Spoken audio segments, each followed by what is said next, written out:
Hello বন্ধুরা, mini ব্লগে সবাইকে স্বাগতম। তো আজকে আমাদের কোয়ার্টার ফাইনাল ম্যাচ আছে। কোয়ার্টার ফাইনাল ম্যাচের উদ্দেশ্যে আমরা বেরিয়ে পড়লাম। তারপর মাঠে গিয়ে কথা হচ্ছে সবার সাথে।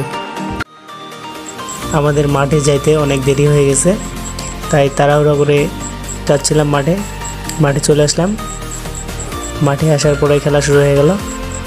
আমরা একটি গোল দিয়েছিলাম এবং বিপক্ষ টিম তা পরিশোধ করে দিয়েছিল। এরপরে যে গোলটি হবে সেটি দিবে হচ্ছে বিপক্ষ টিম। তারা এই গোলটি দিয়ে 2-1 গোলে এগিয়ে যাবে। পরে অবশ্য আমরা সেই গোলটি পরিশোধ করার পরে আমরা আবার একটি গোল দিই এবং 3-2 গোলে জয়লাভ করি। জয়লাভ করার পরে আমরা সেমিফাইনাল নিশ্চিত করি।